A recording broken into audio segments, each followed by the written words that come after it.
নমস্কার বন্ধুরা, মুনিয়ার রন্ধনশৈলী চ্যানেলে আপনাদের সবাইকে স্বাগত। আশা করি আপনারা সবাই খুব ভালো আছেন। পাস্তা একটা ইটালিয়ান খাবার ঠিকই, কিন্তু বর্তমানে সারা বিশ্বের কাছে এই খাবারটা বেশ জনপ্রিয় হয়ে উঠেছে। ব্রেকফাস্টও কিংবা বিকেলের টিফিন, সকলে খুব পছন্দের খাবার এখন পাস্তা। সুস্বাদু পাস্তা যেমন বাচ্চাদের প্রিয়, তেমনি বড়রাও খেতে কিন্তু এটি খুব ভালোবাসেন। আর তাই আজ আমি হাজির হয়েছি পাস্তার একটি খুব স্বাস্থ্যকর রেসিপি নিয়ে, যেটা হলো ব্রকোলি পাস্তা। খুব সহজে আর কম সময়ের মধ্যে তৈরি করে নেওয়া যায় এই ব্রকোলি পাস্তা। তো আসুন আর বেশি কথা না বলে দেখে নেওয়া যাক কী করে তৈরি করতে হয় এই ব্রকোলি পাস্তা। ব্রকোলি পাস্তা তৈরি করার জন্য এখানে আমি ব্রকোলি থেকে ফুলগুলো ভেঙে নিয়েছি, আর তার সাথে ব্রকোলির যে ডাঁটাটা হয় সেটাও নিয়েছি। ব্রকোলি আর ডাঁটা মিলিয়ে ওজন হয়েছে 750 গ্রাম। ডাঁটাগুলো আমি কেমন করে কেটেছি সেগুলো আমি আপনাদের একটু দেখিয়ে দিচ্ছি। তো দেখুন, এখানে ব্রকোলির গোড়ার দিকের মোটা অংশটা আমি নিয়ে নিয়েছি। তো চলুন এবার আমি কি করে কেটেছি সেটা আপনাদের দেখাই। সাইড থেকে এভাবে লম্বা করে কেটে নিতে হবে, তাহলে ভিতরে যে নরম অংশটা সেটা পাওয়া যাবে।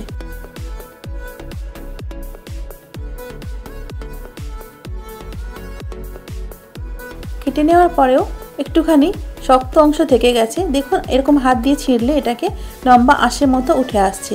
সেই জন্যই সাইডের অংশগুলোকে কেটে বাদ দিয়ে দিতে হয়।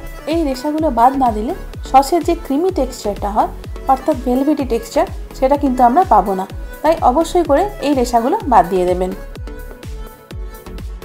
এবার এটাকে আমি লম্বা আকারে পাতলা পাতলা করে কেটে নেব, যাতে করে ব্রকোলির সঙ্গে খুব সহজেই সিদ্ধ হয়ে যায়। ব্রকোলি পাস্তা তৈরি করার জন্য এখানে আমি জল গরম করতে বসিয়েছি। জল ফুটে উঠেছে। এবার এর মধ্যে আমি কেটে রাখা ব্রকোলি আর ডাঁটাগুলো দিয়ে দিচ্ছি। এবার এগুলোকে আমি 4 থেকে 5 মিনিটের জন্য সেদ্ধ করে নেব।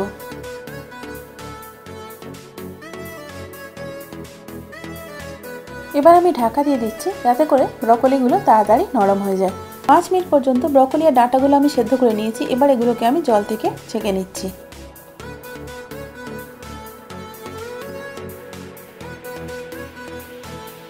দেখুন, ব্রকোলিগুলো আমি জল থেকে তুলে নিয়েছি। এবার এগুলোকে আমি ঠান্ডা করে নেব। এবার এই ব্রকোলি সেদ্ধ জলের মধ্যে আমি পাস্তাগুলো সেদ্ধ করে নেব, যাতে করে পাস্তাগুলো ব্রকোলি ফ্লেভারটা খুব ভালো করে অ্যাবজর্ব করতে পারে।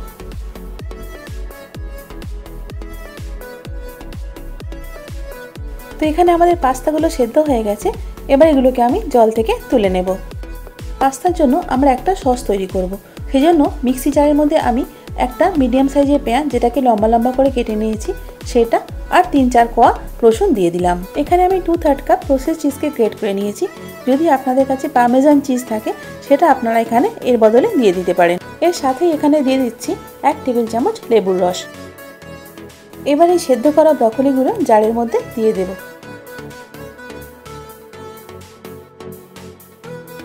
এবার সবকিছু খুব ভালো করে ব্লেন্ড করে একটা স্মুথ পেস্ট তৈরি করে নেব। একটা উপকরণ আমি আপনাদের দেখাতে ভুলে গিয়েছিলাম। এখানে আমি 1/4 কাপ বাদামকে ফুটন্ত গরম জলে 15 মিনিটের মতো ভিজিয়ে রেখেছিলাম। তারপরে খোসাগুলোকে ছাড়িয়ে নিয়েছি। এবার এই বাদামগুলো আমি ব্রকোলির সঙ্গে একসঙ্গে পেস্ট করে নেব। দেখুন, এখানে আমি ব্রকোলির সঙ্গে সবকিছু খুব ভালো করে ব্লেন্ড করে নিয়েছি, যার ফলে পাস্তার জন্য যে ব্রকোলি সসটা আমাদের দরকার সেটা তৈরি হয়ে গেছে। চলুন এবার ঝটপট পাস্তাটা তৈরি করে ফেলি। এবার কড়ার মধ্যে আমি 2 টেবিল চামচ বাটার দিয়ে দিলাম।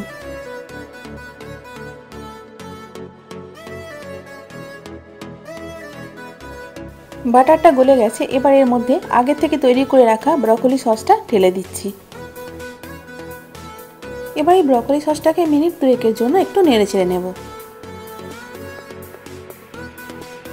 সসটা আমি 2 মিনিটের মতো নেড়ে নিয়েছি। এবার আমি এর মধ্যে দিয়ে দেবো 1 টেবিল চামচ মরিচ গুঁড়ো। এবার এর মধ্যে দিয়ে দিচ্ছি 1.5 টেবিল চামচ মিক্স হার্বস। এখানে আমি 1/2 কাপ সুইট কর্ন নিয়েছি, এটাও আমি এর মধ্যে দিয়ে দিলাম। এবার এর মধ্যে আমি পরিমাণ মতো নুন দিয়ে দিচ্ছি। সসটা যখন আমরা ব্লেন্ড করেছিলাম তার মধ্যে চিজ দিয়েছিলাম, চিজেতে নুন থাকে, তাই আপনারা আপনাদের স্বাদ মতো নুনটা একটু বুঝে দেবেন।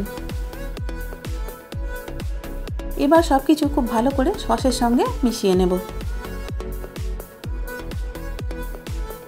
এখানে আমি কিছুটা পাস্তা সেদ্ধ জল রেখে দিয়েছিলাম, এটা 2/3 কাপ। এবার এটা আমি এই সসটার মধ্যে দিয়ে দিচ্ছি।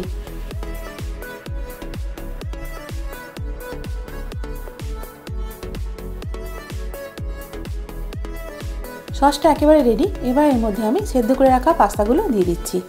এবার পাস্তাটা আমি সসের সঙ্গে খুব ভালো করে মিক্স করে নেব।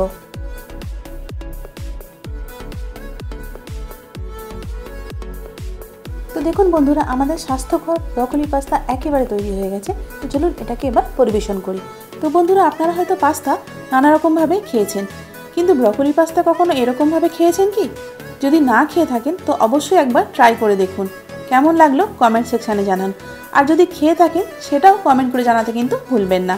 আর যারা ব্রকলি একদমই পছন্দ করেন না, তাদের জন্য আপনারা এরমভাবে তৈরি করে দেখতে পারেন। আশা করি আজকে এই ভিডিওটা আপনাদের ভালো লেগেছে। যদি ভালো লেগে থাকে তাহলে লাইক আর শেয়ার করতে কিন্তু একদম ভুলবেন না।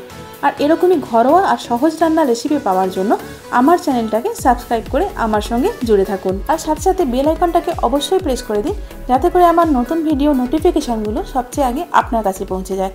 এতক্ষণ সঙ্গে থাকার জন্য অনেক ধন্যবাদ।